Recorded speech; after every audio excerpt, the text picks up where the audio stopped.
राष्ट्र सर्वप्रथम, राष्ट्र सर्वप्रथम, राष्ट्र सर्वप्रथम, राष्ट्र सर्वप्रथम। राष्ट्र सर्वप्रथम की बात कार्यक्रम में आप सभी राष्ट्रवासियों का हार्दिक स्वागत है। व्हाइट हाउस में संवाददाता रात्रि भोज के दौरान हुई गोलीबारी की प्रधानमंत्री नरेंद्र मोदी ने निंदा करते हुए राष्ट्रपति ट्रंप की सुरक्षा पर राहत जताई और कहा कि लोकतंत्र में हिंसा का कोई स्थान नहीं। दिल्ली के IGI एयरपोर्ट पर स्विस एयरलाइंस की फ्लाइट LX 147 के इंजन में टेक ऑफ के दौरान आग लगने से एक बड़ा हादसा टल गया। गुरुग्राम के सेक्टर 63A स्थित एक आवासीय परिसर अंतरराष्ट्रीय स्टेट के 2 लग्जरी फ्लैट में भीषण आग लगने की घटना के बाद निवासियों ने बिल्डर के खिलाफ प्रदर्शन किया। गुजरात के मुख्यमंत्री भूपेंद्र पटेल ने होने वाले विशाल स्थानीय निकाय चुनाव में 100% मतदान की अपील की। उत्तराखंड के रुद्रप्रयाग में केदारनाथ राष्ट्रीय राजमार्ग पर एक कार अनियंत्रित होकर गहरी खाई में गिर गई, जिसमें महाराष्ट्र की 3 महिला तीर्थयात्री सवार थी। तेलंगाना पुलिस की मौजूदगी में छत्तीसगढ़ राज्य की कुछ महिलाओं समेत करीब 47 माओवादियों ने हैदराबाद में आत्मसमर्पण कर दिया। राघव चड्ढा सहित 7 राज्यसभा सांसदों के आम आदमी पार्टी छोड़कर भाजपा में शामिल होने से पंजाब की राजनीति में हलचल मच गई। रक्षा अनुसंधान और विकास संगठन ने अपने नए विकसित एडवांस आर्म्ड प्लेटफॉर्म पेश किए। केंद्रीय गृह मंत्री अमित शाह ने पश्चिम बंगाल के पूर्वा बर्धमान जिले के एक गांव जमालपुर में एक चुनावी रैली के दौरान राज्य में महिलाओं की सुरक्षा के मुद्दे पर पश्चिम बंगाल की मुख्यमंत्री ममता बनर्जी पर जोरदार हमला बोला। राज्यसभा सांसद राघव चड्ढा ने भाजपा में शामिल होने के बाद आम आदमी पार्टी पर गंभीर आरोप लगाए। कहा कि उन्होंने पार्टी डर से नहीं बल्कि घृणा और निराशा से छोड़ी है। भाजपा की निगम पार्षद सुमन त्यागी और उनके पति सुपर निगम पार्षद आनंद त्यागी के खिलाफ रामगढ़ कॉलोनी के निवासी व मतदाता जबरन कूड़ा घर बनाए जाने के विरोध में सड़क पर उतर आए हैं। निवासियों का कहना है कि यदि क्षेत्र में कूड़ा घर बनाया गया तो इससे पर्यावरण, स्वास्थ्य और स्थानीय जीवन गुणवत्ता पर प्रतिकूल प्रभाव पड़ेगा। स्थानीय निवासियों एवं वेलफेयर एसोसिएशन के पदाधिकारियों ने अपनी प्रतिक्रिया व्यक्त करते हुए दिल्ली के दूसरे सबसे बड़े कूड़ा घर के निर्माण को तुरंत रोकने की मांग की है। कई निवासियों ने निगम पार्षद सुमन त्यागी और उनके सुपर निगम पार्षद पति आनंद त्यागी पर कई प्रकार के गंभीर आरोप लगाते हुए कहा कि जब चुनाव लड़ने आते हैं तो पांव में हाथ लगा लगा कर वोट मांगते हैं और अब चुनाव जीतने के बाद आंखों पर पट्टी बांधकर घी पीने लगते हैं। पूरे क्षेत्र की समस्या नजर नहीं आती, उन्हें सिर्फ वह काम नजर आता है जिसमें मोटी कमाई हो। उन्हें जनता की समस्याओं से कुछ लेना देना नहीं है। यह आरोप आम जनता निगम पार्षद सुमन त्यागी एवं उनके सुपर निगम पार्षद पति आनंद त्यागी पर खुलेआम लगा रही है। कई लोगों ने नाम न प्रकाशित करने की शर्त पर यह भी आरोप लगाया कि पहली बार जब निगम पार्षद का चुनाव लड़ा गया उस वक्त उनकी संपत्ति कितनी थी और आज कितनी हो गई है।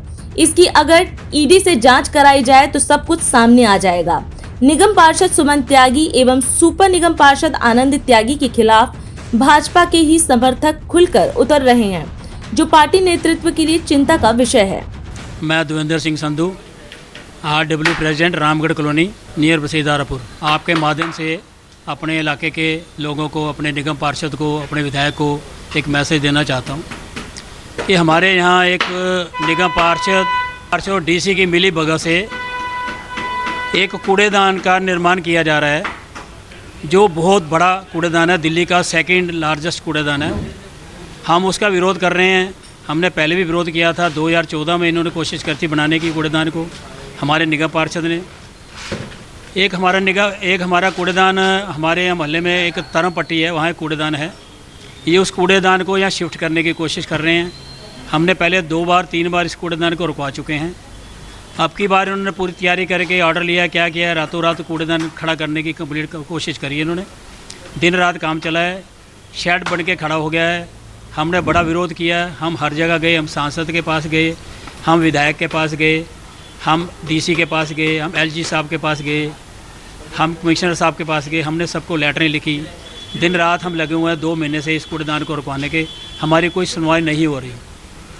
हम चाहते हैं ये कूड़ेदान बिल्कुल हमारे घरों के पास है, बिल्कुल कॉलोनी के पास है, ये यहाँ नहीं बनना चाहिए। कोई साफ़ सुथरी जगह हो, कहीं जहाँ कोई पब्लिक ना हो, कोई रहायश ना हो, उसके हमने 4 जगह इनको फ़ोटो खींच के वीडियो के द्वारा इनको दिखाने की कोशिश करी थी, पर हमारी उन्होंने फिर भी नहीं सुनी। मैं एडवोकेट नवीन मल्होत्रा।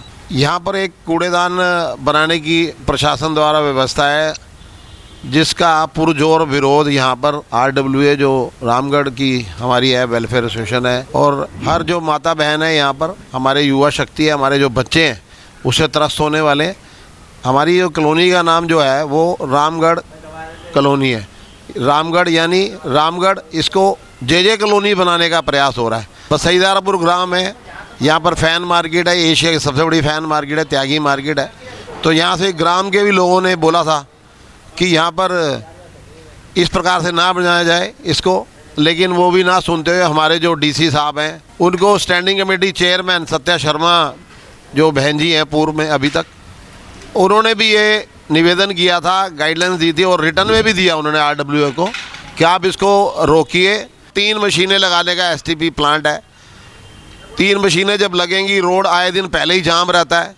गाँव की यहाँ पर शीतला माता है जो कि 1000 वर्ष पुराना मंदिर है, उस मंदिर की भी मर्यादा रखनी चाहिए थी। सामने गौरी शंकर मंदिर है, दक्षिण मुखी हनुमान जी की यहाँ पर मूर्ति विराजमान है। सबसे पहली और बड़ी बात तो ये है कि ये रेजिडेंशियल एरिया है, यहाँ पर बूढ़े बच्चे, जवान, पढ़ने वाले बच्चे, कॉलेज के हर कोई रहता है। तो यहाँ पर कूड़ा घर क्यों? मैं वही बार बार मुद्दे पे आ रही हूँ कि यहाँ कूड़ा घर क्यों? क्या जिद है, क्या कारण है कि यहाँ कूड़ा घर क्यों? यहाँ पर जो ये सब हो रहा है ये अच्छा नहीं हो रहा है। ये कूड़ा घर जो बनाया जा रहा है बीमारियाँ फैलाने के लिए, निगम पार्षद जी से ये अनुरोध है, ये हमें तोहफा किस लिए दिया जा रहा है? ये सभी के भविष्य के लिए है, बच्चे बूढ़ों के लिए। बीमारियाँ फैलेंगी, उसके लिए कौन जिम्मेदार होगा? मैं सीनियर सिटीजन 77 साल का बुज़ुर्ग हूँ। मेरे को शुगर और BP की बहुत ज़्यादा बीमार हूँ और मेरा इलाज चल रहा है BR कपूर हॉस्पिटल से।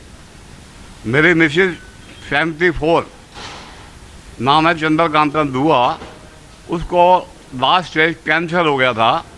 तो अगर ये कूड़ेदान बन जाता है तो हमारे दोनों सीनियर सिटीजन को बहुत मुश्किल हो जाएगी यहाँ रहना। हम रामगढ़ से बचपन से रह रहे हैं, मगर ऐसे हमें ना दवाई असर करेगी और ना हमारा को खाना असर करेगा। कृपया करके इस कूड़ेदान को यहाँ ना बनने दिया जाए। हम सब यहाँ पे यही चाहते हैं कि कूड़ा घर यहाँ ना बने। हम टैक्स देते हैं और हमें अपना अधिकार मालूम है, तो हम स्वच्छ हवा के अधिकारी हैं और हम नहीं चाहते यहाँ कूड़ा घर बने। ये हमारे बच्चों के भविष्य का सवाल है। और क्या हमने वोट आपको इसी दिन के लिए दिया था कि आप हमारे घरों में आएँ और हमसे वोट मांगे और फिर यहाँ से जाने से पहले हमें कूड़ा घर गिफ्ट में दे के जाएँ? क्या हम यही चाहते थे आपसे? हम आपसे कुछ और चाहते थे। हम चाहते थे यहाँ हमारे लिए कुछ रामगढ़ को थोड़ा संवार के जाइए, ताकि हम आपको भविष्य में याद रख सकें कि ये पार्क बनाया था यहाँ पे, ना कि ये कूड़ा घर के नाम से हम याद रखें। मैं शीतल वाधवा, गली नंबर 2 से। मैं यही रिक्वेस्ट करना चाहती हूँ सुमन त्यागी जी से कि कृपया यहाँ पे कूड़ादान, खत्ता ये सब ना बनने दें। हम लोग पार्क की वेट कर रहे थे और आपने ये क्या बनवा दिया। प्लीज़, जैसे हमने आपको सपोर्ट किया है, अब ये हटवाने के लिए आप हमारी सपोर्ट बन जाइए। तो हम यही चाहते हैं कि आपका सपोर्ट हो और यहाँ पे खत्ता ना बने। पार्क बने, सब बने, लेकिन खत्ता ना बने। मैं Rajkumar Sharma, Ramgarh colony resident welfare association का महासचिव, आपके माध्यम से प्रशासन को व हमारे यहाँ के निगम पार्षद श्रीमती सुमन त्यागी जी को यह संदेश देना चाहता हूँ कि आप ये जो कार्य कर रहे हैं ये दोषपूर्ण कार्य है, बहुत गलत कार्य करने जा रहे हैं। रामगढ़ कॉलोनी बसईदारापुर गांव की ज़मीन पर बसी हुई है, जो कि एक अनाधिकृत कॉलोनी थी। सन 1959 में इस कॉलोनी को दिल्ली नगर निगम में अपने स्टैंडिंग कमेटी से ऑथराइज़ किया था, लेकिन यहाँ पर जितने भी निगम पार्षद आए उन्होंने इस कॉलोनी को ऊंचा उठाने के लिए कार्य किया, लेकिन आप दूसरी दफा निगम पार्षद बन रही हैं। आप एक ऐसा कार्य करने जा रही हैं जो कि दोषपूर्ण कार्य है। मेरा आपसे नम्र निवेदन है कि आप इस कार्य को ना करें व इस कूड़े घर को बंद करवाया जाए। बहुत धन्यवाद। पश्चिम बंगाल के तेहट्टा में आयोजित जनसभा को संबोधित करते हुए केंद्रीय गृह मंत्री अमित शाह ने मुख्यमंत्री ममता बनर्जी और तृणमूल कांग्रेस पर तीखा हमला बोला। उन्होंने कहा कि प्रधानमंत्री नरेंद्र मोदी ने देश को आतंकवाद और नक्सलवाद से मुक्त करने का काम किया है। शाह ने तेहट्टा की जनता से भाजपा की सरकार बनाने की अपील करते हुए कहा कि राज्य में घुसपैठियों के खिलाफ सख्त कार्रवाई की जाएगी।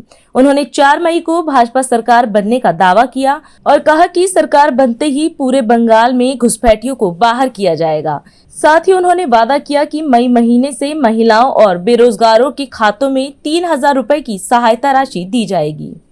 भाइयों बहनों, नरेंद्र मोदी जी ने इस देश को आतंकवाद से मुक्त किया है। नरेंद्र मोदी जी ने इस देश को नक्सलवाद से मुक्त किया है। और अब भाजपा सरकार ला दो, तेहट्टा वालों, चुन चुन कर घुसपैठियों को निकालने का काम हम करेंगे। मुझे बताओ तेहट्टा वालों, बंगाल में घुसपैठिए को रहने देना चाहिए क्या? अरे जोर से बोलो, रहने देना चाहिए क्या? ये दीदी कहती है SIR कर घुसपैठियों को नाम क्यों निकाल रहे हो? अरे दीदी, आपका टाइम समाप्त हो गया है। अब 4 तारीख को भाजपा सरकार आने वाली है। भाजपा सरकार आने वाली। अभी तो सिर्फ मतदाता सूची से निकल रहे हैं। भाजपा का मुख्यमंत्री आने के बाद सिर्फ मतदाता सूची से नहीं, पूरे बंगाल की भूमि से घुसपैठिए को चुन चुन कर निकालेंगे, चुन चुन। 23 अप्रैल को प्रथम चरण का मतदान हो गया है। तिहट्टा वालों, परिणाम जानना है क्या? पहले चरण में बंगाल के मतदाताओं ने दीदी का सुपड़ा साफ कर दिया। पहले चरण में 150 में से 110 सीटें भारतीय जनता पार्टी जीत रही है, जीत रही है। बाकी का काम दूसरे चरण की जनता ने पूरा करना है। देखिए, कमल फूल की सरकार ला दीजिए। मई महीने से हर दीदी के बैंक अकाउंट में 3,000 रुपया भारतीय जनता पार्टी जमा कराने वाली, और हर बेरोजगार युवा के बैंक अकाउंट में भी 3,000 रुपया भारतीय जनता पार्टी की सरकार जमा कराए। अभी समय है एक ब्रेक का। हम चलते हैं ब्रेक पर। आप कहीं जाए नहीं, छोटा सा ब्रेक। श्रेया फर्निशिंग लेकर आया है आपके लिए होम कलेक्शन, जिसमें आपको मिलता है upholstery fabric, designer curtains, home and office decoratives, carpets and sofa cover कम से कम दाम में कीर्ति नगर में आपके लिए उपलब्ध है। Kamal Buildtech Private Limited, fulfilling promises. With our professional team and experience of delivering projects, in past we guarantee you peace of mind and top quality work in an affordable price. और अधिक खबरों के लिए आप हमारे YouTube channel दैनिक India दर्पण को अभी सब्सक्राइब करें और नोटिफिकेशन के लिए बेल आइकन को प्रेस करना ना भूलें। राष्ट्र सर्वप्रथम की बात कार्यक्रम में ब्रेक के बाद एक बार फिर आप सभी राष्ट्रवासियों का स्वागत। मन की बात के 133वें एपिसोड में प्रधानमंत्री नरेंद्र मोदी ने देश की 2 बड़ी वैज्ञानिक उपलब्धियों का उल्लेख किया। उन्होंने बताया कि तमिलनाडु के कलपकम में फास्ट ब्रीड रिएक्टर ने क्रिटिकलिटी हासिल कर भारत की परमाणु ऊर्जा यात्रा में ऐतिहासिक मील का पत्थर स्थापित किया है। प्रधानमंत्री ने इसे पूरी तरह स्वदेशी तकनीक की बड़ी सफलता बताया। साथ ही उन्होंने पवन ऊर्जा क्षेत्र में भारत की उपलब्धियों का भी जिक्र किया और कहा कि देश की विंड एनर्जी क्षमता 56 गीगावाट से अधिक हो चुकी है। प्रधानमंत्री ने बताया कि भारत इस क्षेत्र में दुनिया में चौथे स्थान पर पहुंच गया है, जो देश के इंजीनियरों और युवाओं की मेहनत का प्रतीक है। भारत ने विज्ञान को हमेशा देश की प्रगति से जोड़कर देखा है। इसी सोच के साथ हमारे वैज्ञानिक सिविल न्यूक्लियर प्रोग्राम को आगे बढ़ा रहे हैं। उनके प्रयासों से यह कार्यक्रम राष्ट्र निर्माण में अहम योगदान दे रहा है। इससे हमारी इंडस्ट्रियल ग्रोथ को, एनर्जी सेक्टर को, हेल्थ केयर सेक्टर को बहुत लाभ हुआ है। खेती किसानी से लेकर आधुनिक इनोवेटर्स को भी भारत के सिविल न्यूक्लियर प्रोग्राम ने बहुत मदद की है। साथियों, कुछ ही दिन पहले हमारे न्यूक्लियर साइंटिस्ट ने एक और बड़ी उपलब्धि से भारत का गौरव बढ़ाया है। तमिलनाडु के कलपक्कम में फास्ट ब्रीडर रिएक्टर ने क्रिटिकलिटी हासिल कर ली है। दरअसल क्रिटिकलिटी वह स्टेज है जिसमें रिएक्टर पहली बार self sustaining nuclear chain reaction में सफलता हासिल करता है। इस स्टेज का मतलब है रिएक्टर का ऑपरेशन फेज में पहुंचना। भारत की न्यूक्लियर एनर्जी जर्नी में एक ऐतिहासिक माइलस्टोन है। और बड़ी बात यह भी कि परमाणु रिएक्टर पूरी तरह स्वदेशी तकनीक से निर्मित है। साथियों, इसे ब्रीडर रिएक्टर क्यों कहते हैं, इसके पीछे भी एक वजह है। एक ऐसा सिस्टम है जो ऊर्जा के उत्पादन के साथ साथ भविष्य के लिए नया ईंधन भी खुद ही तैयार करता है। साथियों, मुझे मार्च 2024 का वह समय भी याद है जब मैं कलपक्कम में रिएक्टर की कोर लोडिंग का साक्षी बना था। मैं उन सभी को बधाई देता हूं जिन्होंने भारत के परमाणु कार्यक्रम में अपना अमूल्य योगदान दिया है। देशवासियों का जीवन बेहतर और आसान बनाने के लिए उनका यह प्रयास बहुत ही सराहनीय है। इससे विकसित भारत के हमारे संकल्प को भी एक नई ऊर्जा मिलेगी। मेरे प्यारे देशवासियों, मन की बात में आज मैं एक ऐसी शक्ति की बात करना चाहता हूं जो अदृश्य है, लेकिन जिसके बिना हमारा जीवन एक पल भी न चले। यही ताकत भारत को आगे बढ़ा रही है। यह हमारी पवन शक्ति है। हमारे प्राचीन ग्रंथों में कहा गया है, वायुर्वा इति व्यष्टिः, वायुर्वै समष्टिः, अर्थात वायु सिर्फ एक तत्व नहीं है, यह जीवन की ऊर्जा है, यह समष्टि की शक्ति है। साथियों, आज यही पवन शक्ति भारत के विकास की नई कहानी लिख रही है। भारत ने हाल ही में पवन ऊर्जा यानी विंड एनर्जी में बड़ी उपलब्धि हासिल की है। अब भारत का wind energy generation capacity 56 gigawatt से अधिक हो चुकी है। पिछले एक साल में ही करीब 6 गीगावाट नई क्षमता जुड़ी है। विंड एनर्जी में भारत तेजी से आगे बढ़ रहा है और दुनिया भी हमारी तरफ देख रही है। साथियों, आज भारत विंड एनर्जी कैपेसिटी में दुनिया में चौथे स्थान पर है। यह हमारे इंजीनियरों की मेहनत है, यह हमारे युवाओं का परिश्रम है, यह देश की सामूहिक इच्छा शक्ति का प्रतीक है। साथियों, गुजरात, तमिलनाडु, महाराष्ट्र, राजस्थान, देश के अनेक राज्य इस सेक्टर में अपना परचम लहरा रहे हैं। गुजरात के कच्छ, पाटन, बनासकांठा जैसे क्षेत्र जहां पहले सिर्फ रेगिस्तान नजर आता था, आज वहां बड़े रिन्यूएबल एनर्जी पार्क बन रहे हैं।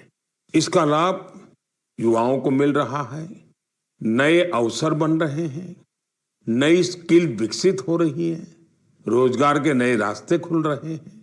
साथियों, भारत के विकास के लिए सौर और पवन ऊर्जा जरूरी है। मुख्यमंत्री योगी आदित्यनाथ ने उत्तर प्रदेश के पूर्व मुख्यमंत्री स्वर्गीय हेमवती नंदन बहुगुणा की जयंती पर उन्हें श्रद्धांजलि अर्पित की। मुख्यमंत्री ने योजना भवन में स्थापित उनकी प्रतिमा पर पुष्प अर्पित करते हुए कहा कि बहुगुणा जी भारत की राजनीति के महत्वपूर्ण स्तंभ थे। उन्होंने उत्तर प्रदेश के मंत्री और मुख्यमंत्री के रूप में सराहनीय सेवाएं दी। मुख्यमंत्री ने कहा कि स्वतंत्रता आंदोलन से लेकर सार्वजनिक जीवन तक देश के प्रति उनकी सेवाएं उल्लेखनीय रही हैं। मुख्यमंत्री योगी आदित्यनाथ ने उनके विकास विजन को वर्तमान पीढ़ी के लिए प्रेरणा स्रोत बताया। उत्तर प्रदेश के पूर्व मुख्यमंत्री स्वर्गीय हेमवती नंदन बहुगुणा जी की आज पावन जयंती है। इस अवसर पर बहुगुणा जी की स्मृतियों को नमन करते हुए उत्तर प्रदेश सरकार की ओर से मैं विनम्र श्रद्धांजलि अर्पित करता हूं। उत्तर प्रदेश के अंदर मुख्यमंत्री के रूप में, विभिन्न विभागों के मंत्री के रूप में उनकी सराहनीय सेवाएं थी। उत्तर प्रदेश के विकास का उनका अपना एक विजन था और उस विजन को आज भी जमीनी धरातल पर उतरते हुए और उसे प्रभावी ढंग से आगे लागू करते हुए आज हम सब महसूस कर सकते हैं। इसी प्रकार से केंद्र सरकार के भी अनेक मंत्रालयों में उन्होंने अपनी सेवाएं दी। एक लंबे राजनीतिक और सार्वजनिक जीवन के अपने कार्यकाल के दौरान देश के प्रति उनकी सेवाएं उल्लेखनीय रही हैं। वर्तमान पीढ़ी के लिए वह एक प्रेरणा है। आज उनकी इस पावन जयंती के अवसर पर मैं उत्तर प्रदेश सरकार की ओर से बहुगुणा जी की स्मृतियों को नमन करते हुए उन्हें विनम्र श्रद्धांजलि अर्पित करता हूं। हरियाणा के मुख्यमंत्री नायाब सैनी ने श्रमिक जागरूकता सम्मान समारोह में मुख्य अतिथि के रूप में शिरकत की। इस अवसर पर उन्होंने श्रमिकों के योगदान की सराहना करते हुए कहा कि श्रमिक भाइयों का सम्मान करना उनके लिए गर्व की बात है। मुख्यमंत्री ने बताया कि सेवा सुरक्षा नियमों के तहत कर्मचारियों को नियुक्ति पत्र जारी करने की प्रक्रिया जारी है और 15 जून तक सभी पात्र कर्मचारियों को नियुक्ति पत्र दे दिए जाएंगे। साथ ही प्रदेश में ऑटो चालकों और ड्राइवरों के लिए श्रम कल्याण बोर्ड का गठन किया जाएगा। उन्होंने कहा कि इस बोर्ड के माध्यम से श्रमिकों को सामाजिक सुरक्षा और आर्थिक विकास से जुड़ी सुविधाएं उपलब्ध कराई जाएंगी। वहीं लंबित वेतन का भुगतान भी जल्द सुनिश्चित किया जाएगा। साथियों, हम सब जानते हैं कि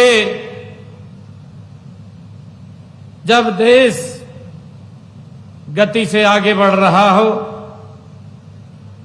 साथियों, तो मेरा मानना है कि देश को सिर्फ 2 आदमी बनाते हैं। एक वह जो कुछ उपज करता है, प्रोडक्शन करता है, और दूसरा वह जो कुछ बना रहा है। साथियों, अगर 2 न हो तो देश तो क्या, पूरा संसार में ही जीवन नहीं चलेगा। और आप दोनों मेरे सामने यहां बैठे हैं, जो उपज भी कर रहे हैं, जो कुछ न कुछ बना रहे हैं और देश को गति से आगे बढ़ा रहे हैं। साथियों, हम सब जानते हैं, आप ही हैं, खेतों में अन्न उपजाते हैं और फलों की खेती करते हैं और भी अनेक जो मानवता की जरूरत की आवश्यकताएं हैं उनका उत्पादन करते हैं। और साथियों, सब में आपकी मेहनत की वो खुशबू झलकती है। इन उपजों से जो चीजें बनाई जाती हैं, साथियों, वो भी हमारे श्रमिक भाई बहनों के कौशल का, ये उसका कमाल है। सेवा सुरक्षा नियमों के तहत कर्मचारियों को नियुक्ति पत्र जारी करने की प्रक्रिया ये चल रही है। 15 जून तक इसे हम पूर्ण करते हुए सभी हमारे योग्य कर्मचारियों को नियुक्ति पत्र ये जारी कर दिए जाएंगे। आम आदमी पार्टी के राज्यसभा सांसद संजय सिंह ने प्रेस वार्ता कर राघव चड्ढा समेत 7 सांसदों के पार्टी छोड़ने पर प्रतिक्रिया दी। उन्होंने बताया कि राज्यसभा अध्यक्ष और उपराष्ट्रपति को एक याचिका सौंपी गई है, जिसमें भाजपा में शामिल हुए 7 सांसदों की सदस्यता समाप्त करने की मांग की गई है। संजय सिंह ने कहा कि यह कदम संविधान की 10वीं अनुसूची और दल बदल विरोधी कानून का उल्लंघन है। उन्होंने आरोप लगाया कि ये सांसद आम आदमी पार्टी के टिकट पर चुने गए थे, लेकिन बाद में दूसरी पार्टी में शामिल होकर जनता के जनादेश के साथ विश्वासघात किया है। आपने इस मामले में जल्द सुनवाई और उचित निर्णय की मांग करते हुए कानूनी लड़ाई लड़ने की बात कही है। सभी विशेषज्ञों से बातचीत करके, सिब्बल साहब की राय लेके मैंने राज्यसभा के सभापति और देश के माननीय उपराष्ट्रपति महोदय को एक पिटीशन भेजी है, जिसमें संविधान की 10वीं अनुसूची के मुताबिक इन 7 सदस्यों की सदस्यता पूरी तरीके से समाप्त की जाए, खत्म की जाए, इसके बारे में उनसे अनुरोध किया है। और उपराष्ट्रपति महोदय से, सभापति महोदय से मांग की है कि इसकी जल्द से जल्द सुनवाई करके और इस पे एक न्यायपूर्ण फैसला अपनी ओर से दें। यह क्यों जरूरी है? क्योंकि आप एक पार्टी से चुनकर आते हैं और भारतीय जनता पार्टी जो इस खेल में माहिर है, वो आपको अपने में मिला लेती है। ये लोकतंत्र के साथ भी धोखा है, पंजाब के लोगों के साथ भी धोखा और गद्दारी है,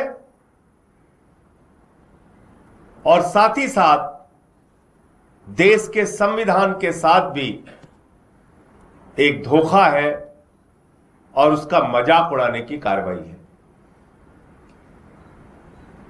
अगर आप एक दल से चुने गए हैं और आपको कोई मतभेद है, आप इस्तीफा दीजिए उस दल से और जाइए जहां आपका मत बनता हो।